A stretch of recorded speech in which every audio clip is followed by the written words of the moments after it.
You probably think you know Pokémon. You've battled, collected, and traded these creatures for years. But here's the thing. The stories behind your favorite Pokémon are far stranger and sometimes darker than the games and anime ever let on.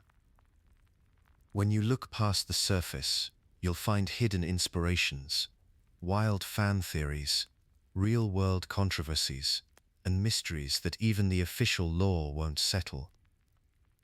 This video is a countdown of 50 crazy Pokémon facts and lore that most fans aren't aware of.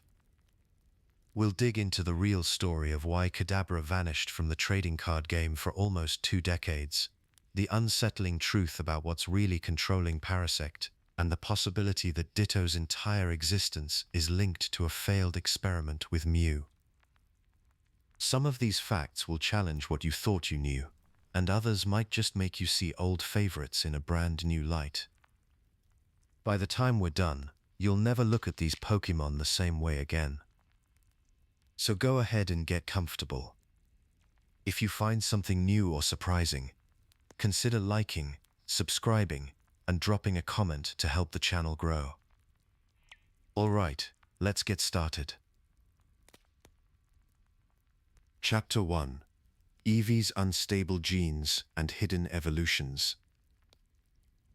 Eevee is classified in the games as the evolution Pokémon, and that label is doing real work. Most Pokémon follow a fixed line. They evolve in one direction, maybe two if there's a branch, and that's it. Eevee is different at a fundamental level. Its Pokédex entries going back to Red and Blue describe its genetic code as irregular, and later entries in Yellow and Emerald use the word unstable directly. The Emerald entry says its genetic makeup suddenly mutates due to the environment it lives in. The Sun entry calls it unbalanced and unstable, and says that instability conceals many possible evolutions.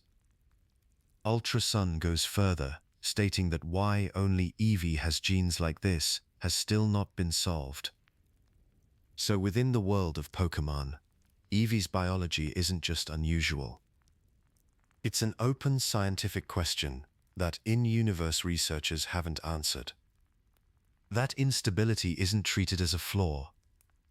The Crystal Pokédex entry frames it as an advantage, saying Eevee's many forms allow it to adapt smoothly and perfectly to any environment. Each evolution corresponds to a different ecological niche, and the range of triggers that cause those evolutions reflects just how broadly Eevee can respond to the world around it. 3 of its forms come from elemental stones. Vaporeon from a water stone, Jolteon from a thunderstone, and Flareon from a firestone. These have been in the games since the very beginning. The Red and Blue Pokédex entry specifically mentions radiation from elemental stones as a trigger for mutation in Eevee's genetic structure, so the stone mechanic has an in-world explanation built into it. Espeon and Umbreon were added in Gold and Silver, and they work differently. Both depend on leveling up with high friendship, but the time of day determines which one you get. Daytime gives you Espeon, a psychic type.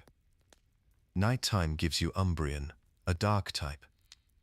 Leafeon and Glaceon came later in Diamond and Pearl, originally tied to specific geographic locations. Eevee had to level up near a moss rock to become Leafeon, or near an ice rock to become Glaceon. In Sword and Shield, those location requirements were replaced with a leaf stone and an ice stone, making them consistent with the original trio. Sylveon, the fairy type, was introduced in X and Y and required high affection through Pokémon Ami, along with knowing a fairy type move. Later games shifted that to a friendship requirement instead. So across 8 evolutions, you have 3 broad categories of trigger: elemental stones, location or environmental conditions, and emotional bonds with a trainer. That last category is interesting because it ties Eevee's genetic flexibility to something as intangible as how close it is to the person raising it. The Ultra Moon entry even notes that Eevee's genes are easily influenced by its surroundings, and implies its face can change to resemble its trainer. That's a long way from simple stone radiation. As of Scarlet and Violet, the 8 known evolutions cover water, electric, fire, psychic, dark, grass, ice, and fairy. That leaves a significant number of types without a corresponding form, including fighting, flying, poison, ground, rock, bug, ghost, steel, and dragon. No official game text promises those gaps will be filled. Developer commentary over the years has described Eevee's concept as creatively open-ended, but nothing in the games themselves confirms that new evolutions are coming. What the games do confirm, through the Ultra Sun entry specifically, is that in-universe science still can't explain why Eevee alone has genetics like this. Pokémon Legends. Arceus frames Eevee as holding the key to the mysteries of Pokémon evolution itself. That framing keeps the question open without answering it. Number 2. Pikachu was almost a different design. Pikachu's design did not start as the familiar yellow character most people recognize today. Atsuko Nishida, the designer behind Pikachu, described her earliest concept as a dumpling-shaped creature with no clear separation between the head and body. According to Nishida, she did not sketch it on paper first. She went straight to a pixel grid and built it dot by dot, meaning the very first version of Pikachu existed as pixel art. Nishida was also obsessed with squirrels at the time, and that interest shaped a key detail. Squirrels stuff food into their cheeks, and she used that behavior as the basis for Pikachu storing electricity in its cheek pouches. Early artwork from before the games released, including promotional New Year's card illustrations, shows a noticeably plumper Pikachu than what audiences eventually came to know. Number 3. Gengar, Clefable's shadow theory. If you put Gengar and Clefable side by side, the first thing you notice is how closely their overall outlines match. Both have round bodies, short arms and legs, and pointed ear-like protrusions rising from the top of their heads. That basic silhouette is strikingly similar, and it is the starting point for one of the most discussed fan theories in the Pokémon community. This chapter treats that theory as fan speculation, not confirmed lore, and that framing matters before any evidence gets laid out. The physical overlap goes beyond just a general roundness. In official Pokédex data, Gengar is listed at 4 feet 11 inches and roughly 89 pounds. Clefable is listed at 4 feet 3 inches and approximately 88 pounds. That puts them within less than a foot of each other in height and within a single pound in weight. Fans who support the shadow theory point to those numbers as meaningful, arguing that two Pokémon so close in mass and stature feel like they were designed in relation to each other. One detail fans frequently highlight is Clefable's upward curling tail. When reduced to a flat silhouette, that curl can appear to flatten into something resembling the straight tail spike seen on Gengar in official artwork. Gengar's official species classification is the Shadow Pokémon, and that label appears consistently across its Pokédex entries throughout the main series. The entries describe Gengar lurking in the shadows of people and frightening them, hiding in dark places while waiting for prey, and even stealing the life of its targets from the shadows. Several entries also note that Gengar causes the surrounding air to drop in temperature when it appears. That combination of behaviors, hiding in shadows, approaching unseen, and bringing cold darkness, is treated in official lore as both a literal description of how Gengar acts and a symbolic representation of fear and death. The species name is not incidental. It is a stable part of Gengar's identity that has been reaffirmed across multiple generations of games. That classification is exactly what gives the fan theory its conceptual weight. The argument is straightforward.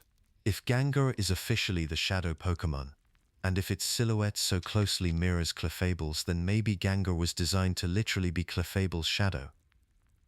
Fan forums, social platforms, and community videos have kept this discussion alive across many years and multiple generations of the franchise, which suggests it has staying power beyond a single moment of attention. Beyond the visual overlap and the species name, some fans also point to a type interaction. Normal-type Pokémon are immune to Ghost-type moves, and Ghost-type Pokémon are immune to Normal-type moves. That mutual immunity has been interpreted by some community members as symbolically reinforcing a shadow relationship between the two. No official Game Freak or Pokémon Company source has confirmed, denied, or directly addressed any of this. The theory remains entirely in the space of fan observation, and that is where it sits today. Number 4. Ditto's mysterious origins. Ditto is one of those Pokémon that quietly accumulates strange details the longer you look at it. On the surface it seems simple, a blob that copies things. But fans have been pointing at its similarities to Mew for decades, and the case is more specific than most fan theories get. Start with Transform. It is Ditto's entire identity, the only move it knows naturally. Mew also learns Transform by level up. This overlap might not mean much on its own, but Transform is genuinely rare. Across the full Generation 1 roster, only a small handful of species learn it naturally, and 2 of them are Ditto and Mew. Then look at the stat structure. Ditto has a base stat total of 288, with every individual stat sitting at 48. Mew has a total of 600, with every stat at 100. The totals are different, but the pattern is identical. Both Pokémon have perfectly equal distribution across all 6 stats. Such a design choice is uncommon, and finding it in 2 Pokémon already connected by a rare move is the kind of thing that makes those playing through the game pause. Both Pokémon also weigh exactly 4.0 kilograms according to their Pokédex entries in the original games. This is a specific number, and it matches precisely despite the 2 looking nothing alike. On top of that, both are classified as genderless. Gender is assigned to the majority of Pokémon in the series, so the genderless category is relatively small, though it does include legendary and mythical Pokémon as a group. Ditto and Mew both sit in it, which adds one more point of overlap to a list that keeps growing. The color comparison is softer. Ditto reads as purple in its sprites and artwork, while Mew is light pink. They are not identical, but they share a similar soft, pale tone that fans often group together visually. Older hardware made colors harder to pin down precisely, so some of that comparison depends on which version of the sprites you are looking at. Where the theory picks up real texture is in the locations where Ditto appears in Pokémon Red and Blue. One of those locations is Pokémon Mansion on Cinnabar Island. The mansion contains research journals describing scientific experiments involving Mew and the creation of Mewtwo. Ditto is a wild encounter inside the same building. Those reading the journals and then encountering Ditto in the same hallways feel the proximity is saying something. Ditto also appears in Cerulean Cave, the post-game area where Mewtwo is found. The 2 share that space, and for those already thinking about cloning and experimentation, finding Ditto there alongside Mewtwo reinforces the theory. Cerulean Cave carries significant weight in the lore, and Ditto being there alongside the most famous clone in the franchise is the kind of detail that sticks. The Pokédex entry for Ditto in red and blue states that it has the ability to reconstitute its entire cellular structure to transform into what it sees, with some entries referencing its genetic makeup. This specific wording, genetic code, is unusual for a Pokédex entry. Most move descriptions stay mechanical. This one reaches toward biology, and fans who are already building the theory tend to treat it as a quiet signal. None of this is confirmed. No in-game dialogue, no item description, no developer statement connects Ditto directly to Mew or to the experiments described in the Mansion journals. The theory holds together through accumulation, shared mechanics, matching numbers, the same weight, the same gender classification, and placement in locations tied to Mew-related science. Each piece is circumstantial. The absence of an official denial does not make the theory true, and the pattern could be coincidence or deliberate design without any intended narrative meaning. What it leaves you with is a Pokémon that fits a story the games never tell. Number 5. Cubone's tragic backstory. Cubone's Pokédex entry is among the more specific and emotionally detailed pieces of lore in the franchise. From the very first games, Red and Blue, the entry states that Cubone always wears the skull of its deceased mother, and that because of this no one has ever seen its real face. That detail alone sets it apart from most Pokédex entries, which typically describe a Pokémon's habitat or abilities. Cubone's entry is about grief. This same detail appears across Yellow, Gold, and Crystal.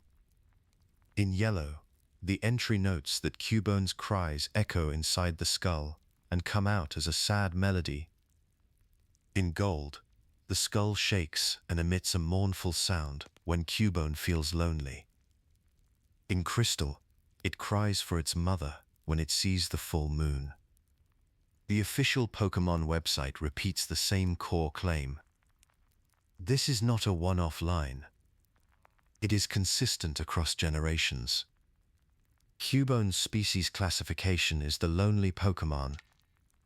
That label works alongside the skull narrative to build something unusually specific for a franchise aimed largely at younger players. The skull is stained with tear tracks. Its cries echo inside it. These are not combat traits. They are emotional details, and together with the species name, they create a portrait of prolonged mourning that players have carried with them across much of the franchise's history. Some fans have started to question whether this backstory is meant to be taken as literal fact within the Pokémon world. One reason is that the games never show a deceased mother or provide any narrative follow-through on the claim. Another is that some media depictions, such as the Pokémon anime episode Showdown at Dark City, have shown a Cubone wearing a skull while its mother appears to still be alive, which creates a visible gap between the Pokédex text and what is actually depicted. Fans who notice this tend to argue that the story functions more like a regional legend or species-wide myth than a documented biological fact. Pokédex entries across the franchise do sometimes read like folklore, full of dramatic and emotionally charged language that sounds more like local belief than scientific observation. That pattern gives the myth reading a reasonable internal logic, even without official confirmation either way. Number 6. Jynx and cultural controversy. Jynx is a bipedal humanoid Pokémon, classified in its Pokédex entries as the human-shape Pokémon. Its original design featured black skin, a purple face, exaggerated pink lips, long blonde hair, saucer-like eyes, and a red gown. It first appeared in the Generation 1 games released in Japan in 1996, with North American and European releases following in 1998 and 1999. For many players, particularly in Japan, the design did not immediately register as offensive.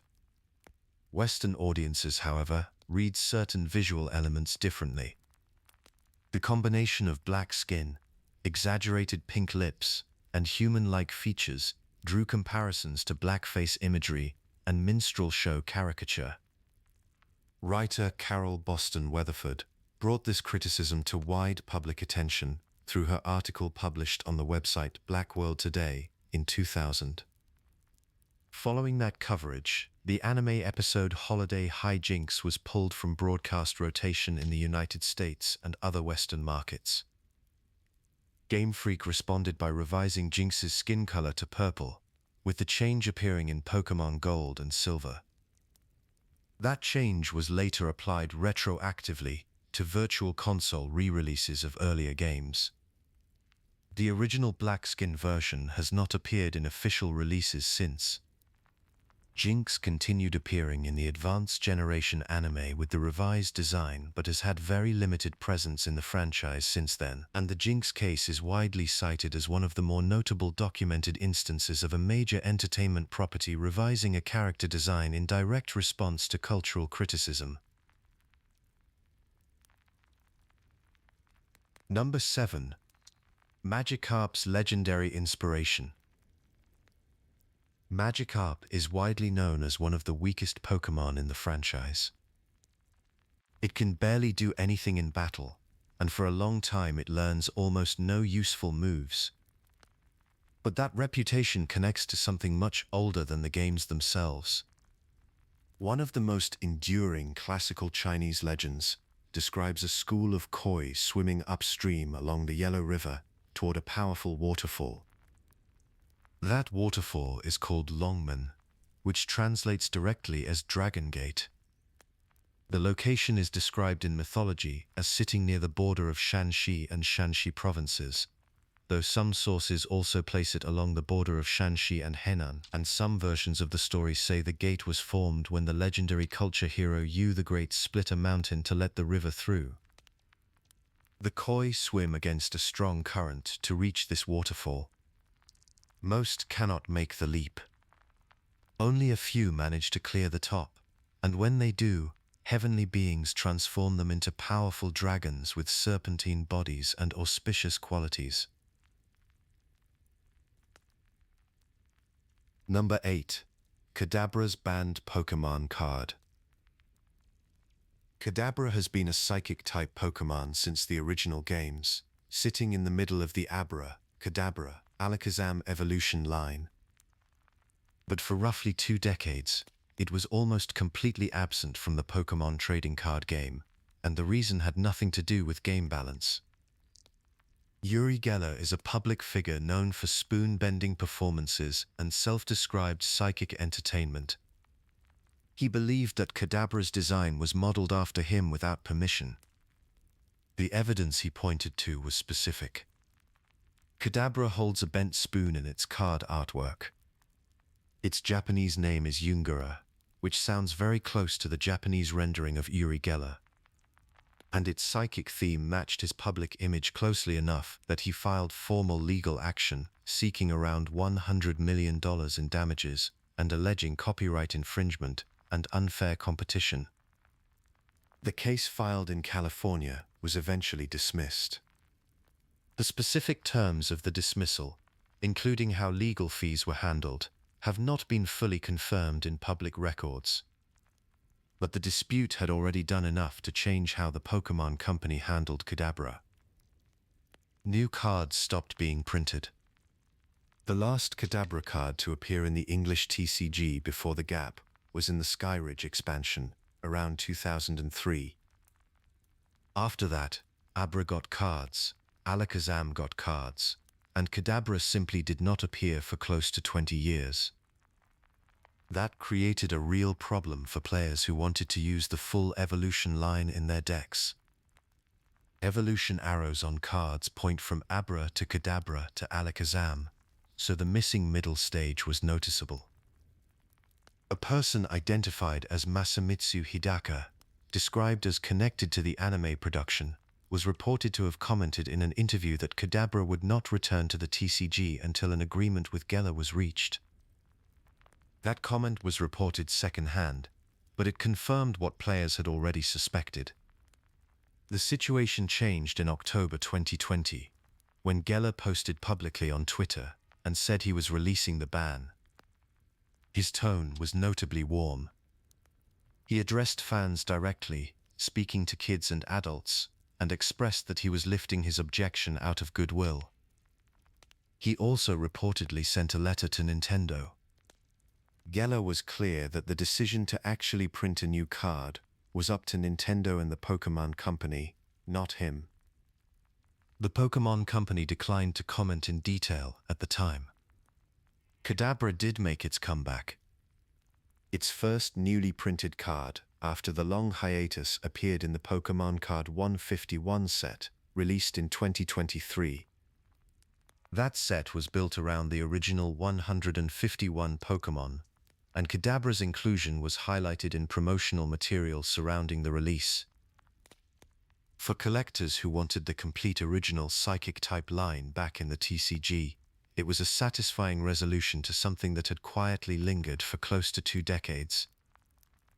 The whole situation stands as a notable example of how a real-world legal dispute, largely outside the games and the anime, can quietly shape what cards actually exist in the TCG. Number 9. Kangaskhan's Baby. Official lore versus fan theories. Kangaskhan is officially classified as the parent Pokémon, and that title is not just flavor. Every Pokédex entry across the mainline games treats the baby in its pouch as a permanent, inseparable part of the species. The red version entry states that the baby in its pouch has never left since birth, and the two are always found together. The X version entry states that if you come across a young Kangaskhan playing by itself, you must be careful, as the parent is always nearby. This is consistent across every standard form appearance in official art and in-game sprites. When Kangaskhan Mega evolves, the baby leaves the pouch and stands beside its mother in battle. That visual shift is backed by a real mechanical change. Mega Kangaskhan carries the parental bond ability, which is exclusive to that form and was introduced in Generation 6. The in-game description reads simply, "Parent and child attack one after another." Parental bond causes most single-target damaging moves to hit twice in sequence. The parent lands the first strike, and the child follows with a second. That second hit is not equal in power. In Generation 6 it dealt 50% of the first hit's damage, and that value was later reduced to 25% starting in Generation 7, Sun and Moon, and has remained at that level in subsequent games. So the child's contribution is real but smaller, which some spin-off appearances have depicted the baby as a smaller but functionally parallel attacker alongside the parent. The ability does not apply to moves that already hit multiple times on their own, like Bullet Seed or Double Slap. It also does not trigger a second hit on moves that target multiple Pokémon in a double battle, such as Earthquake. Status moves with no hit event are unaffected as well. One accuracy check covers both strikes, so if the move misses, neither hit connects.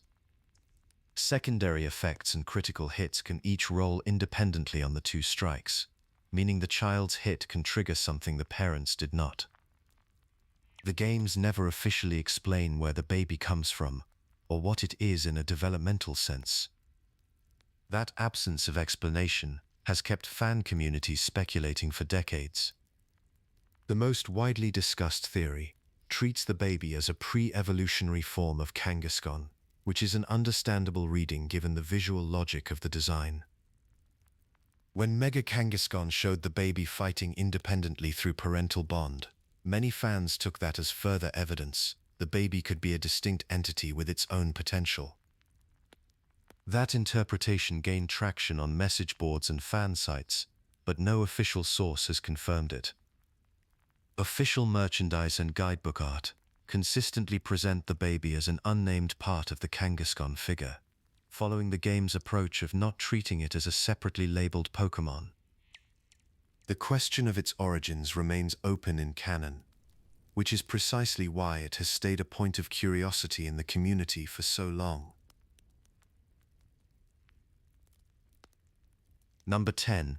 Mr. Mime, Ash's unusual housemate. Mime is a Mr. Mime who lives with Delia Ketchum at her home in Pallet Town, and his arrival there came out of a genuinely odd situation. In the episode It's Mr. Mime Time, Ash had been impersonating a Mr. Mime for a traveling circus. When the real Mr. Mime showed up and followed the group home, Delia welcomed him in, having been told Ash had been performing as one. From that point on, Mime became a fixture in the household, with Delia as his primary bond. She gave him the nickname Mime, and later episodes consistently show him still living there, responding mainly to her, and assisting with chores like sweeping, mopping, vacuuming, and tending the garden. His ownership is never fully spelled out on screen, but the show treats him as Delia's companion rather than a battle partner, which makes his role relatively uncommon in the anime. Number 11. Parasect's zombie-like existence. Parasect is one of those Pokémon where the official description does most of the unsettling work on its own. The Pokédex entry from Red and Blue describes it plainly as a host-parasite pair, in which the mushroom has taken over the bug. That is not framing it as a partnership. The mushroom is the dominant entity. Later entries push this further, with some versions stating that the mushroom appears to do all the thinking, and that the bug is nearly lifeless, with the mushroom having become the main body. The gold entry even notes that the mushroom controls the host, but the precise details about habitat preference should be verified to ensure accuracy. None of this is fan interpretation. It is written directly into the game text. The blank white eyes that show up in Parasect's design reinforce that reading visually, though the games never spell out what, if anything, remains of the original insect's inner life. Number 12. Wobbuffet's mysterious tail secret. Wobbuffet looks like a pretty simple Pokémon at first glance. It's a big blue blob with a goofy face and stubby arms. But if you read through its Pokédex entries across different generations, one detail keeps coming up in a way that feels deliberate. Its tail. Specifically, a small black tail with markings that resemble a face. Several entries describe Wobbuffet as living in dark caves and only moving at night, and the stated reason is to keep that black tail hidden. One entry from the Ruby and Sapphire era mentions that Wobbuffet will not move if it can help it and hides its tail, suggesting that this behavior is proof the tail holds a secret. Not every entry mentions the tail directly, but those that do tend to use unusually pointed language, emphasizing concealment over any practical function. That pattern is at least worth noticing once you start looking. Number 13. Porygon and the Anime Incident. Episode 38 of the original Pokémon anime aired in Japan on December 16, 1997. Its title was Den-o Senshi Porygon, and Porygon was the featured Pokémon. The episode reached around 7 million viewers across approximately 37 TV stations nationwide. During the episode, Pikachu uses a Thunderbolt-style attack on computer vaccine missiles, and the resulting explosion causes the screen to flash rapidly between red and blue for about 4 seconds. That sequence is the one identified as triggering viewer reactions. Around 685 people were taken to hospital by ambulance on the night of broadcast, and total reported cases of physical reactions in the days that followed numbered in the several thousands. Symptoms included headaches, dizziness, nausea, convulsions, and in some cases loss of consciousness. Japanese press covered the incident within the same news cycle and coined the term Pokémon shock. Guinness World Records later cited the episode in connection with the largest number of seizures triggered by a television broadcast. TV Tokyo issued a public apology the following day and suspended the entire Pokémon anime, not just the episode in question. Police questioned the producers to determine whether there was deliberate wrongdoing, and they were found to have had no malicious intent. The series stayed off air for roughly 4 months. Denno Senshi Porygon was pulled permanently and has never been rebroadcast in Japan or released internationally. The flashing sequence came from Pikachu's attack animation, not from anything Porygon itself did, but Porygon was the episode's title character. Japan introduced new broadcast guidelines after the incident, recommending that high-contrast flashing stay below approximately 3 flashes per second. These guidelines were developed by the Japan Broadcasting Corporation and commercial broadcasters in coordination with medical experts, limiting the total duration of such effects and restricting large on-screen patterns like stripes and concentric circles. Viewers were also advised to watch in a lit room and sit away from the screen. Porygon effectively disappeared from the Pokémon anime after that. The evolutionary line received little meaningful presence in the regular series going forward. OLM modified Pikachu's electric attack animation to remove strobe effects, and later episodes had their visual effects reviewed more carefully against the new national standards.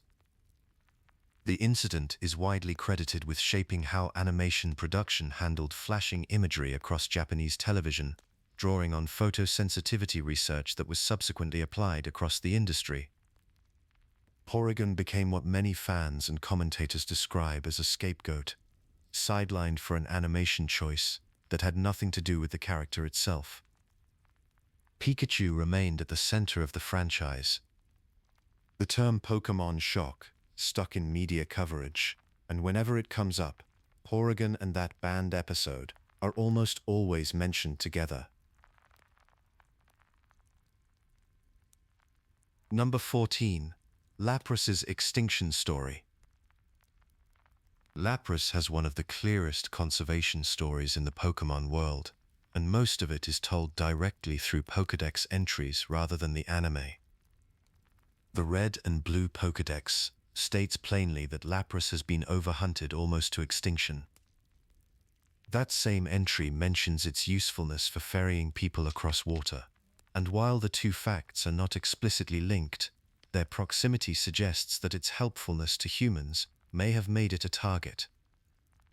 Later entries in Moon and Ultramoon indicate poaching as a significant cause of its decline, though the Sun entry notes that Lapras numbers have recovered due to protective regulations.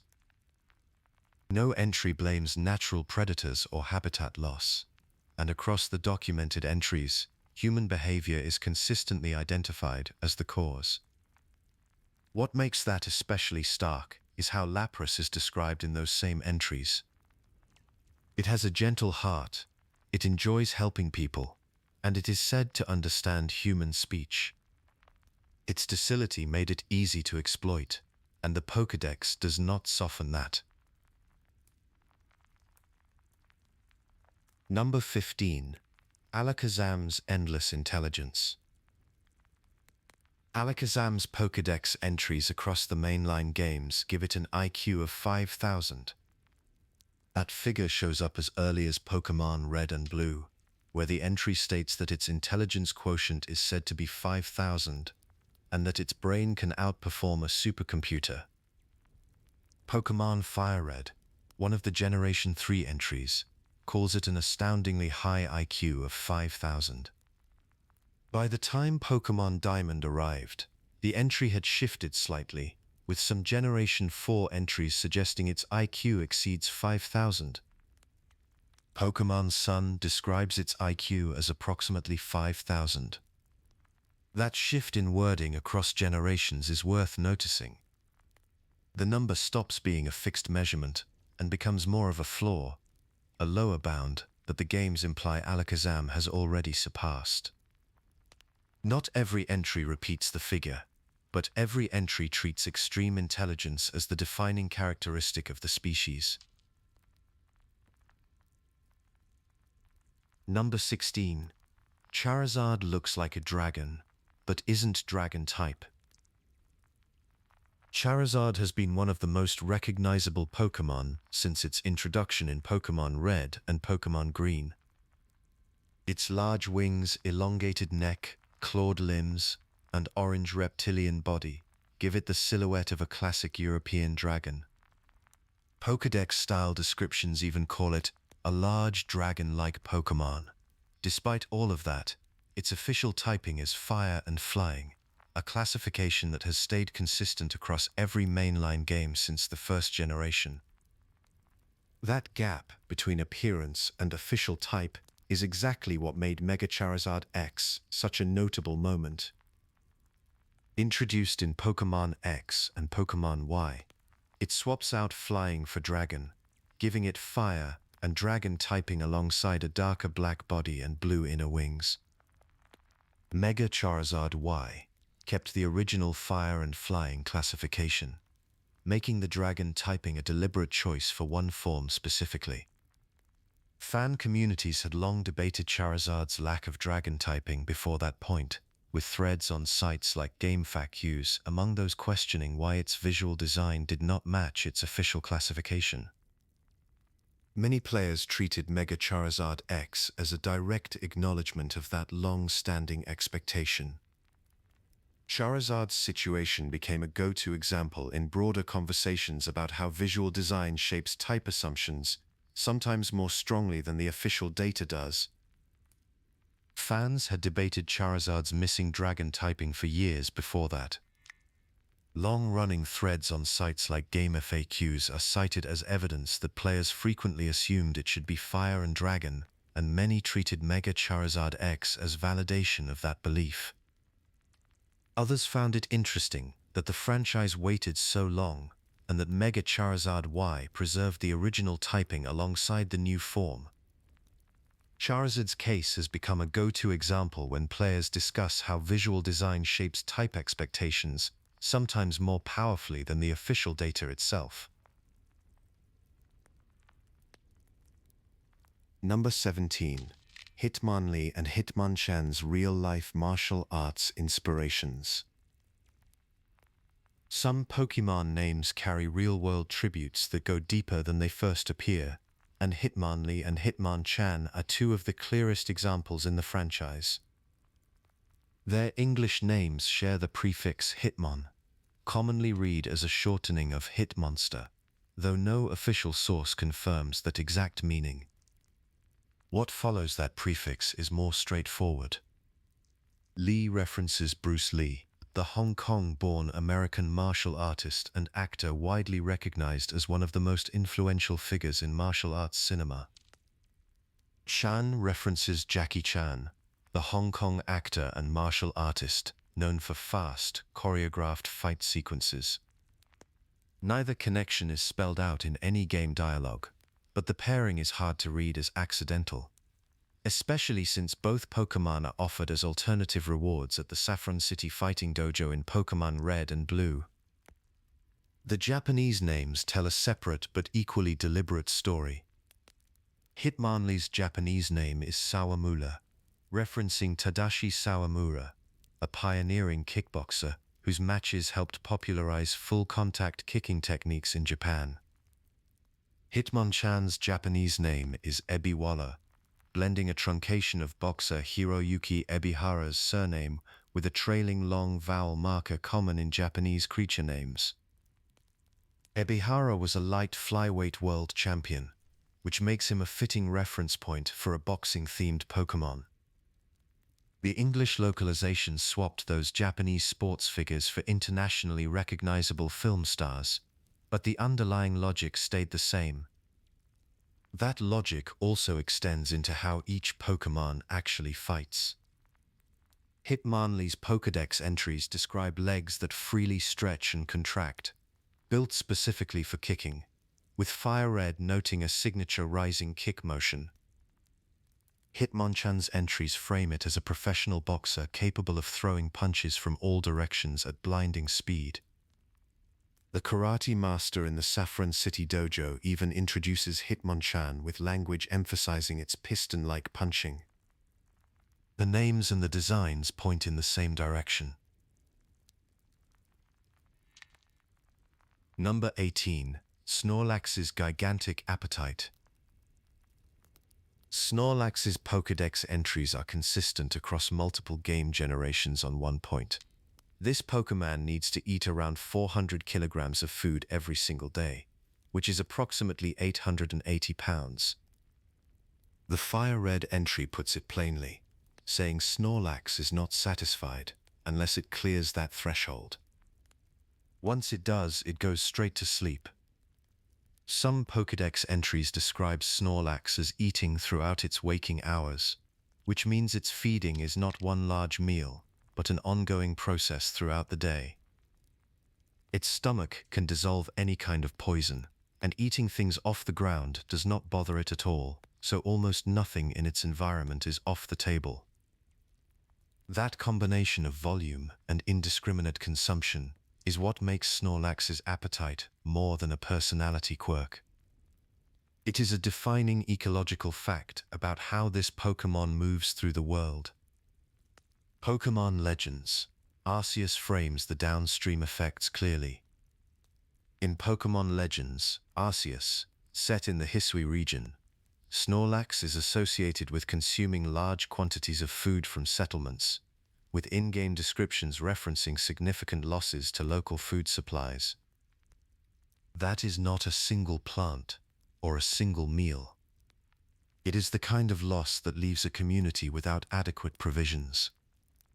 The anime illustrated something similar when a Snorlax worked through the fruit of the Grapefruit Islands, consuming the majority of the supply, largely on its own. Both examples point to the same pattern. When Snorlax moves through or settles near an area with concentrated food resources, those resources can be reduced to almost nothing in a short period of time. This impact does not just affect the people nearby. It reshapes what is available to every other organism in the same area. Snorlax is most often depicted in mountains and forested areas across the games, environments where fruit, vegetation and ground-level food sources support a range of other species. When a single animal clears that volume of material from one location, the local food chain adjusts around the gap. Smaller foragers lose access to resources they would normally depend on. The Gigantamax lore adds an interesting counterpoint, noting that stray seeds caught in Snorlax's fur can grow to enormous size under Gigantamax energy, which suggests the possibility of unintentional redistribution. But under ordinary conditions, Snorlax's presence in a habitat functions as a large-scale reduction in available food, one that other species and nearby communities have to absorb. Number 19. Meowth's ability to speak. Meowth is one of the very few Pokémon in the anime that can hold a full conversation in human language, and that ability did not come naturally. It was earned through a long, painful process that the anime lays out in the episode Go West Young Meowth. The backstory begins with Meowth surviving on the streets of a city modeled after Hollywood, stealing food and running with a gang of wild Meowth just to get by. What changed things was meeting a female Meowth named Meowsy. She was kept by a wealthy owner who rode in a limousine, and Meowth decided that if he could become more like a human, she might accept him. So he started watching people, copying their mouth movements, and repeating sounds from scratch. The Japanese title of the episode, Meowth's Aiueo, references the basic Japanese vowel sounds, which reflects exactly how low Meowth had to start. He was teaching himself language from the most fundamental building blocks, with no help from anyone. The anime does not frame this as easy or fun. Meowth explicitly says the process hurt. He is shown collapsing from exhaustion and falling repeatedly while trying to walk upright at the same time. Learning to speak and learning to walk like a human were happening together, and both required the same grinding repetition. Once he finally managed to string words together, he rehearsed full phrases before going to find Meowsy, which shows how seriously he took the whole effort. The outcome was not what he hoped for. Meowsy rejected him, and Meowth later reflects that all that work left him feeling like a freak rather than someone worthy of love. That detail is important because it reframes the speech ability entirely. The anime frames it not as a trick or a comedic gimmick. It is the result of a genuine sacrifice that ended in rejection, and Meowth carries that history with him throughout the series. Within Team Rocket, that ability becomes something practical. Meowth is the only member of the trio who can speak directly to humans and Pokémon alike, which makes him the group's default communicator. When the trio negotiates, apologizes to higher-ranking Team Rocket members, or explains a plan mid-scheme, it is Meowth doing the talking. Jessie and James handle disguises and direct human interaction in their own ways, but Meowth is the one who can voice terms, relay information, and mediate when things get complicated. The anime even depicts episodes where Meowth's communication abilities are compromised, and his teammates react with genuine distress, which signals how much the group depends on that ability to function. His role extends past pure translation. During the trio's motto sequences, Meowth delivers his own closing line, and sometimes adds improvised commentary after the fact. In episodes where Team Rocket briefly allies with Ash's group against a shared threat, Meowth is the one who outlines the conditions and explains what each side is agreeing to. He sits in an unusual position within the group, not quite a Pokémon companion in the traditional sense, and not a human teammate either, but something in between that the other two genuinely rely on. That in-between position also shapes how Meowth exists as a character across the whole series. Because he can speak, the anime gives him interior life in a way most Pokémon do not get. Voicing hesitation when the trio considers going straight, Meowth delivers extended monologues about loneliness and self-worth. In the Poke Spokesman, he becomes visibly emotional when a human actually understands him, which suggests that being heard matters to him in a way that connects directly back to Meowsy never accepting him. His speech makes him sensitive to validation in a way a non-speaking Pokémon simply could not express on screen. He also serves as an emotional bridge in episodes where wild or captured Pokémon need to be understood by humans. Because Meowth can articulate what another Pokémon is feeling, the anime can use him to create cross-species empathy moments that would not work with standard Pokémon cries. And when Team Rocket sides with Ash temporarily, Meowth is the one who can say out loud that they are helping because they actually care about a particular Pokémon, giving the writers a direct way to express a Pokémon's ethical reasoning rather than leaving it implied through behavior. Number 20. Rhydon's earliest Pokémon origins. Rhydon is widely reported to be the first Pokémon ever created. That claim is widely attributed to Ken Sugimori, the lead artist behind the original Generation 1 designs, who has discussed Rhydon in the context of his earliest concept work. Clefairy and Lapras are also frequently cited as among the earliest designs. Sugimori has described those early designs as kaiju-inspired, built around large, armored creatures intended to evoke giant monster films and prehistoric beasts. Rhydon's solid, distinctive silhouette made it a useful internal reference point as the team developed additional designs.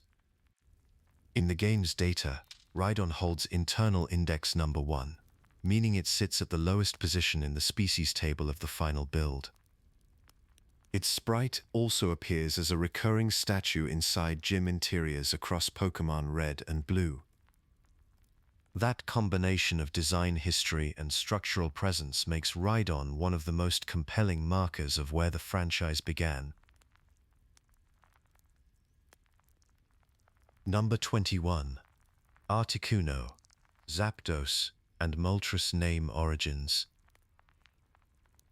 The three legendary birds from the original games have names that are doing more than one thing at once. Each name contains a Spanish number tucked into the ending. Articuno ends in uno, which is Spanish for one. Zapdos ends in dos, which is Spanish for two. Moltres ends in tres, which is Spanish for three. That sequence matches the order the three appear in the National Pokédex. The front half of each name handles the elemental side. Arctic points to cold and ice. Zap calls up the sound and feel of electricity. Molten connects directly to heat and fire. So each name is carrying two pieces of information at once, type and position, packed into a single word. This kind of construction shows up across Pokémon naming broadly. The legendary birds are just a particularly clean example of how a name can work as a compact description of what a Pokémon is and where it fits. Number 22. Jigglypuff's Sing attack.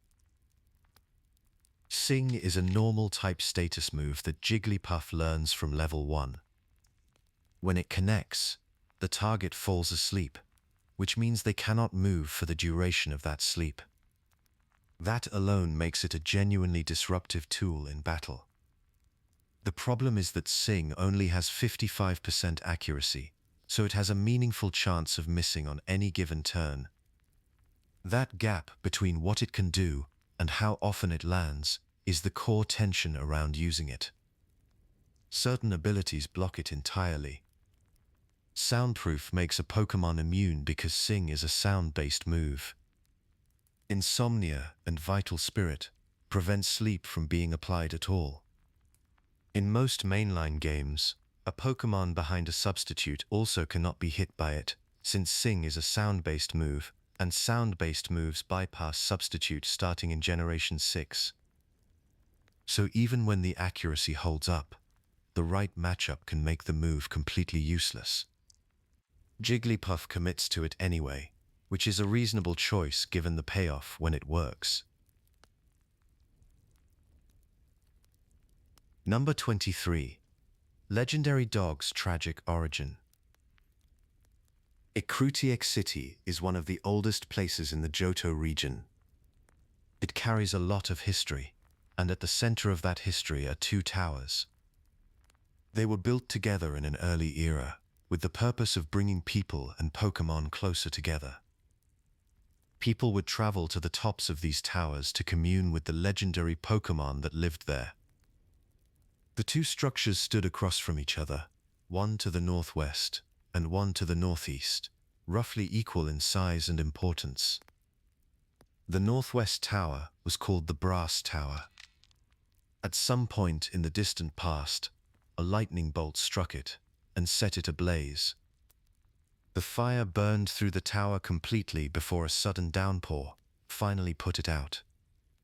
3 unnamed Pokémon were inside when it burned, and they did not survive. What remained of the Brass Tower became what players know today as the Burned Tower. Number 24. Scyther's Deadly Swords Dance. Scyther has a base speed stat of 105, which means it often moves before the opponent in a given turn.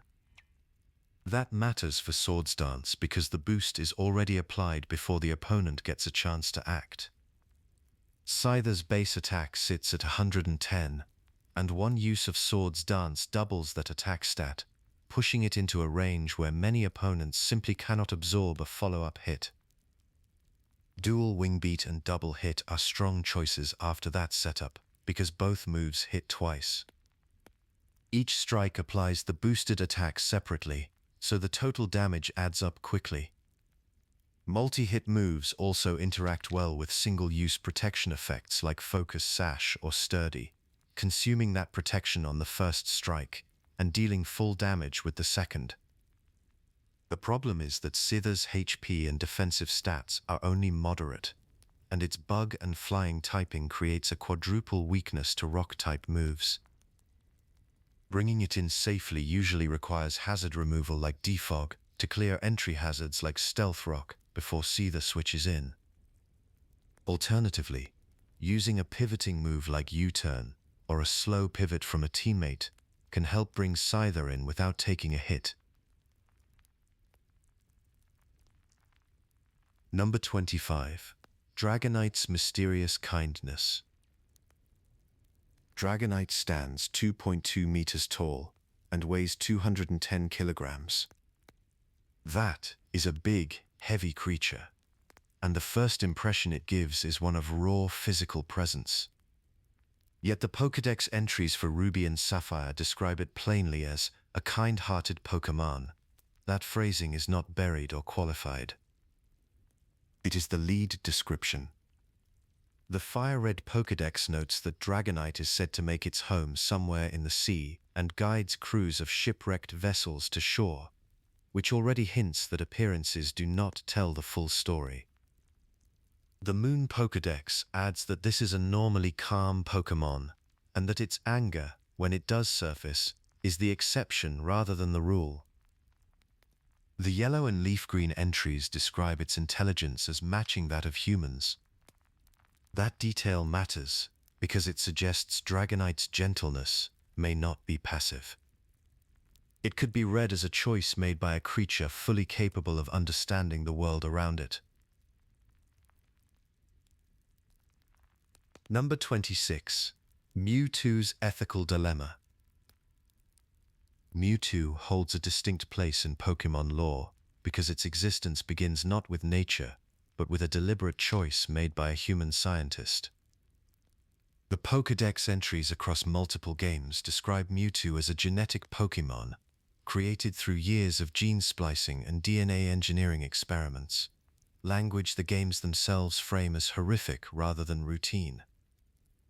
The research journals found in the ruined Pokémon Mansion on Cinnabar Island trace that process from the discovery of Mew's DNA through to Mewtwo's creation, placing the ethical responsibility for what followed squarely on the humans who conducted those experiments. The Fire-Red Pokédex entry notes that the scientific power of humans failed to endow Mewtwo with a compassionate heart, which points to something the creators either overlooked or never considered worth addressing.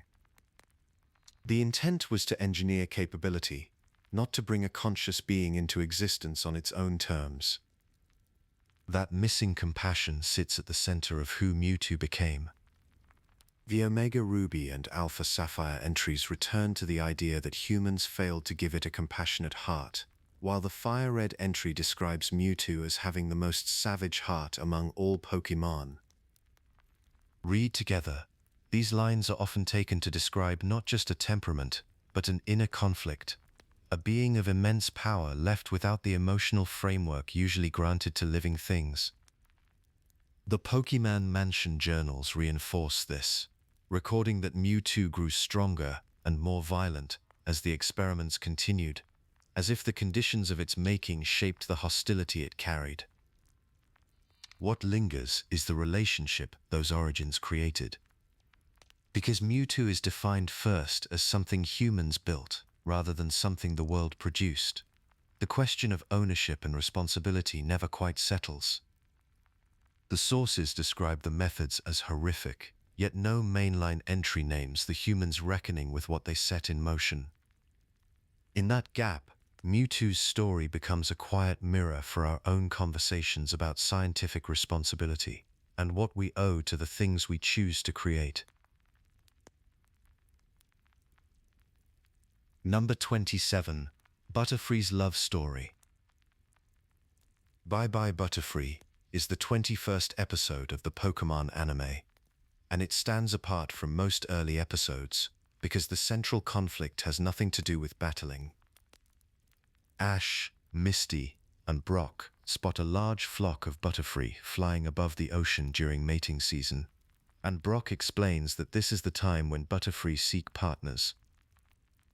Ash releases his butterfree from its Pokeball so it can join the flock. His butterfree sets its attention on a pink butterfree, which stands out visually from the rest of the group. The episode never explains why that butterfree is pink, but the unusual coloration clearly marks it as the one Ash's butterfree wants to impress. The story from that point forward is about whether that connection can actually be made. Number 28. Arcanine. Legendary title, but just an everyday Pokémon. Arcanine's Pokédex species label reads, Legendary Pokémon, and that shows up right there in the species field in Pokémon Red and Blue. But that label is flavor text, not a mechanical designation. It works the same way as labels like Electric Mouse Pokémon for Pikachu. It describes how the species is characterized within the world, not how the game handles it as a collectible. Mechanically, legendary Pokémon are things like Articuno, Zapdos, and Moltres. They appear once per save file. They're tied to the story or regional myths, and encountering them is framed as a singular event. Arcanine shares none of that structure. Any trainer can catch one. What makes the label interesting is that Arcanine is actually the only Pokémon to carry the exact species text, Legendary Pokémon, while the actual legendaries use distinct labels like Freeze Pokémon for Articuno, Electric Pokémon for Zapdos, and Flame Pokémon for Moltres. The word legendary points in two completely different directions depending on which system you're reading it from. It is a fan-adjacent interpretation rather than a named developer confirmation, but Arcanine's regal stance and sculpted mane line up closely with that statuary. The lore leans into that reverence. The Pokémon Sun entry calls Arcanine overflowing with beauty and majesty. Moon says it appears in many legends, and the Silver entry claims its magnificent bark makes anyone who hears it grovel before it. The Omega Ruby and Alpha Sapphire entry credits it with running over 6,200 miles in a single day and night. So the word legendary points in two directions at once. Mechanically, Arcanine is ordinary and catchable, yet in the fiction it is treated as something people have admired for centuries. Number 29. Blastoise as underused cannons. Blastoise is one of the few starter Pokémon whose design is built around a visible weapon. The twin cannons mounted on its shell are not decorative. They are prominently featured in its original species overview, which highlights their water pressure capabilities. That framing carried directly into the earliest three-dimensional games that gave Blastoise detailed attack animations. In Pokémon Stadium on the Nintendo 64, Blastoise fires water from its shell cannons when using moves like Hydro Pump.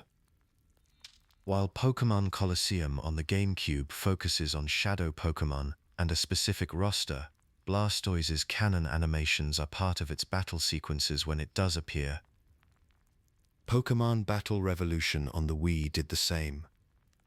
Across all three of those spin-off titles, the cannons were the visible source of its water attacks, which matched how the anime of that era commonly depicted Blastoise fighting as well. Number 30. Ninetales and the Kitsune Legend. In Japanese folklore, the kitsune is a fox spirit, or yokai, whose power is measured by the number of tails it carries. A fox begins ordinary, but as centuries pass it gains tails, and with each tail comes new supernatural ability. Shape-shifting is one of the most documented of these, with kitsune said to take the form of humans, elders, or even objects. A nine-tailed kitsune represents the peak of this progression, described in folklore as having lived for 1,000 years and reached a state of vast intelligence and magical strength.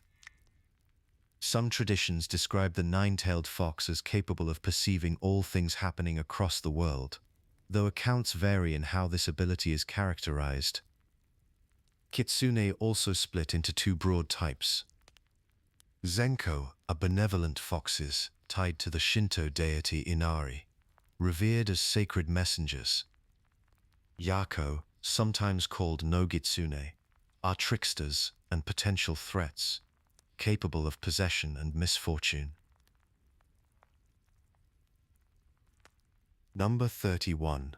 Slowpoke's delayed reactions.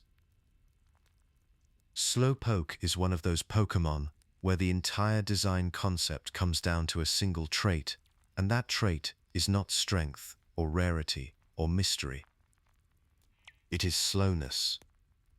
Not physical slowness in the way a heavy Pokémon might lumber around, but a deeper kind of slowness that runs through its nervous system and shapes how it experiences the world. The franchise has been consistent about this from the very beginning, and the Pokédex entries are where that consistency shows up most clearly. The original red and blue entries describe Slowpoke as incredibly slow and dopey, and then immediately back that up with something specific. It takes 5 seconds for Slowpoke to feel pain when it is under attack. This is not a vague description of a lazy personality. It is a measurable delay in how its nervous system responds to physical stimuli. The games are framing this as a biological fact about the species, not a mood or a choice. 5 seconds is long enough to be genuinely strange when you think about it.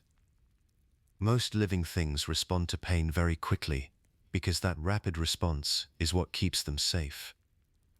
Slowpoke's system just does not work that way. Later entries build on that foundation rather than replacing it.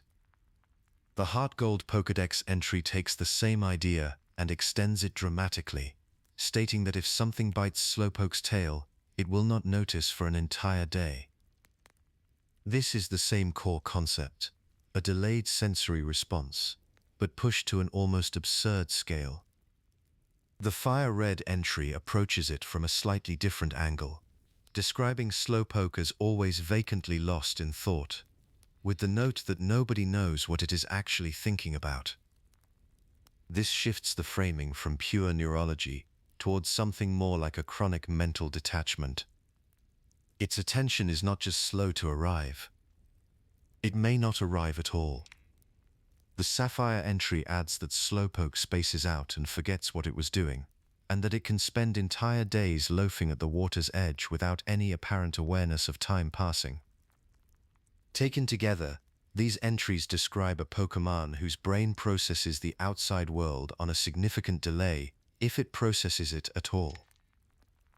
Bulbapedia's biology summary uses the phrase notoriously dim intellect, and notes that it takes a long time to respond to outside stimuli, which connects the slowness directly to brain function rather than just physical movement.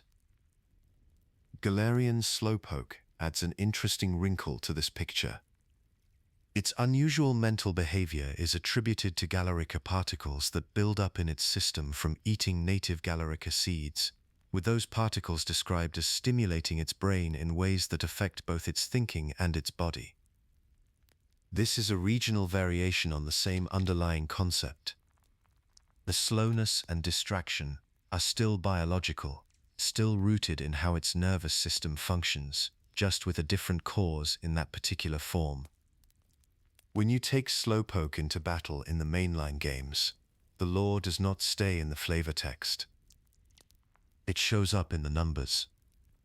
Slowpoke's base speed stat sits at 15, which puts it among the slowest Pokémon in the games overall, not just within its type. In practical terms, that means Slowpoke almost always moves last. In a turn-based system, where moving first can change the outcome of a fight, having a speed stat that low is a real constraint. You feel it every time you use one.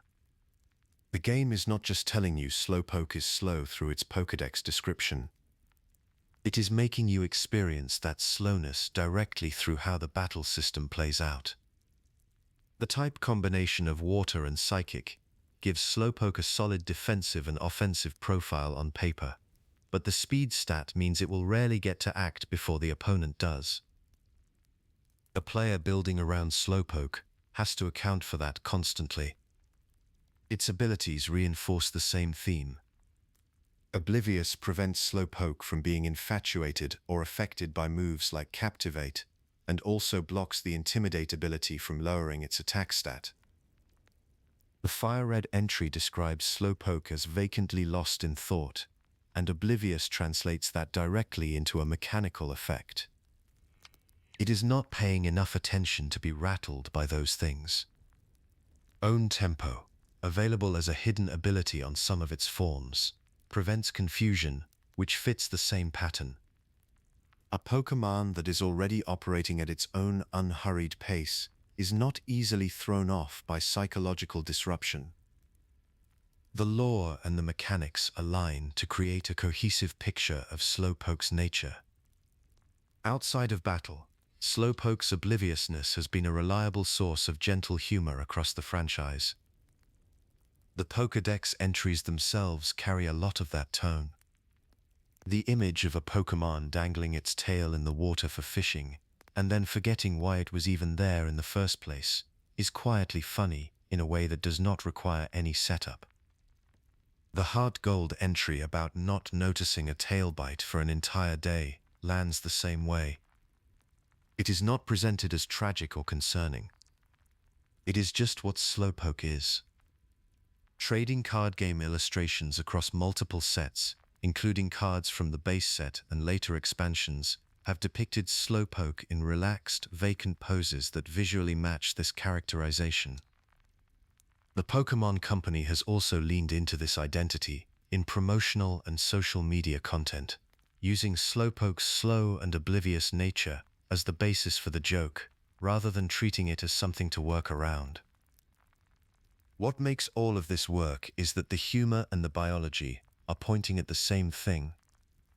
The comedy lands because the games have already established that Slowpoke genuinely does not register the world the way other Pokémon do. That is not a punchline added on top of the character. It is the character. Number 32. Gyarados's intimidating presence.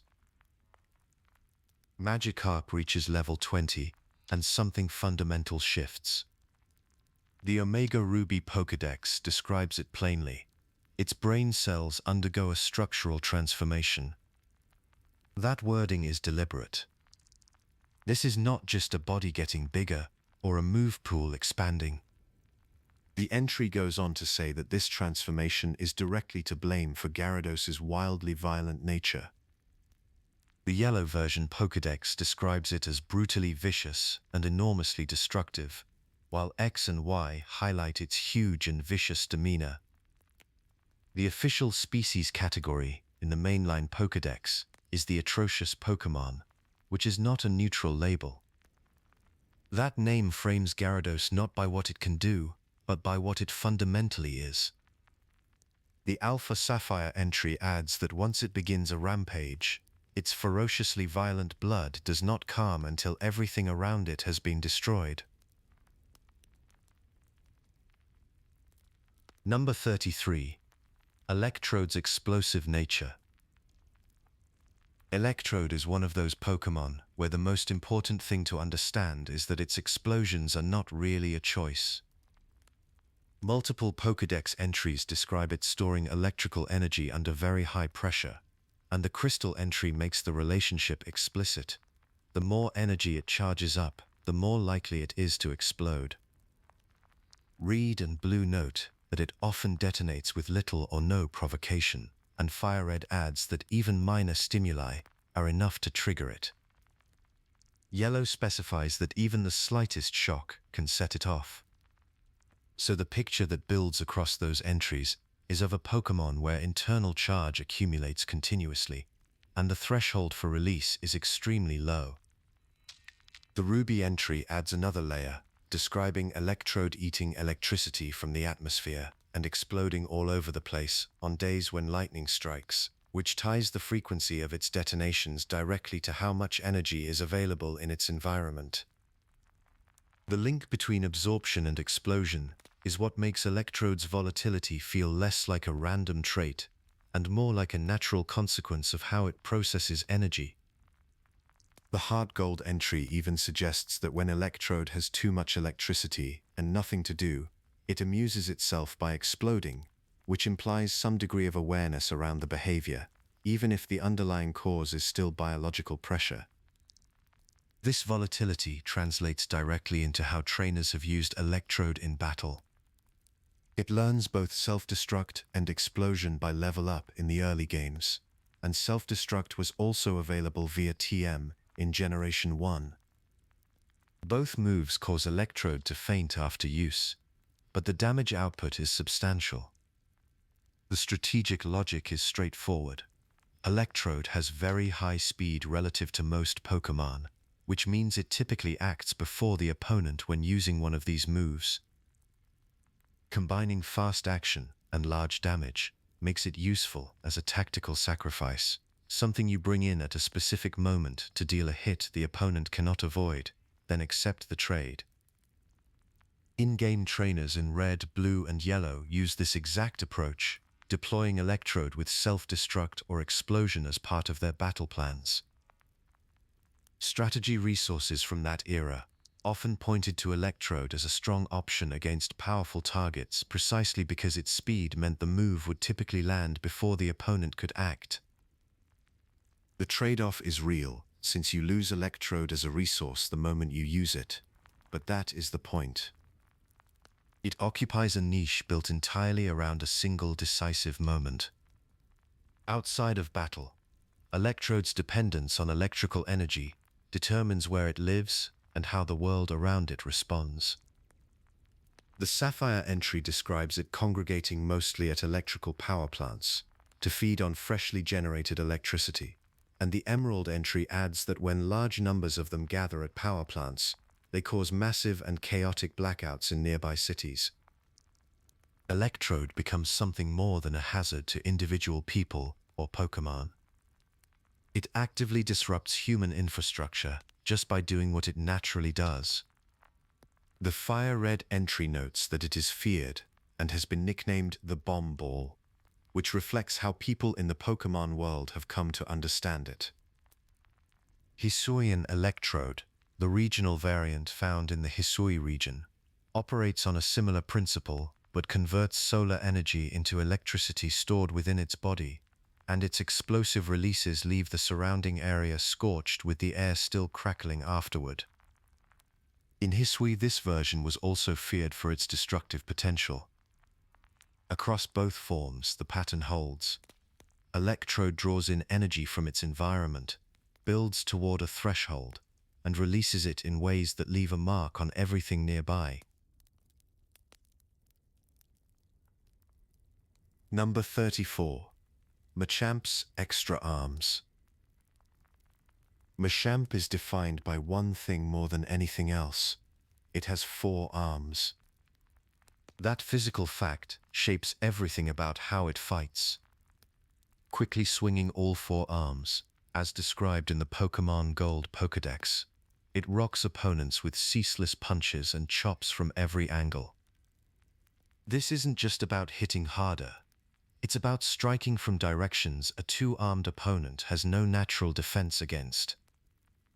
Adding another layer, the Pokémon Yellow entry notes that a single arm can move mountains, and using all 4 together produces something beyond that. With a number to it, the Pokémon Fire Red entry claims 1,000 punches in 2 seconds, a feat repeated in the Pokémon X entry. The Pokémon Scarlet Pokédex frames those 4 arms as providing both offensive and defensive supremacy in close combat, not just raw striking volume. A different application appears in the Pokémon Silver entry. Instead of striking, Machamp uses its 4 arms to pin all of a foe's limbs at once, then throws them. Coordinating 4 independent points of contact simultaneously is a different kind of demand than throwing a single punch. The Pokémon Crystal entry explains that this coordination is instinctive, with Machamp's arms reacting faster than it can think. The Pokémon Sapphire entry suggests that its four-arm fighting style is built on broad technical knowledge, having mastered every martial art, not just physical output. Both Pokémon Red and Pokémon Blue note that Machamp can knock a train flying with a single punch.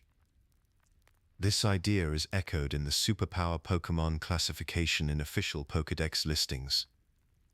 Whether this force comes from conditioning, biology, or both, the entries do not specify. What they do establish is that Machamp's four arms are the foundation that makes all of it possible. And that foundation, at least within the logic the entries establish, did not appear without reason.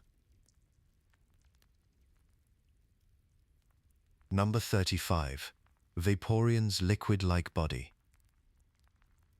Vaporeon is classified as the Bubble Jet Pokémon, and its Pokédex entries describe its biology in terms that sound more like chemistry than natural history.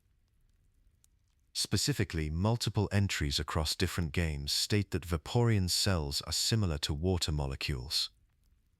That phrasing is unusual. Most creature descriptions talk about behavior or habitat, but this one goes straight to cellular composition.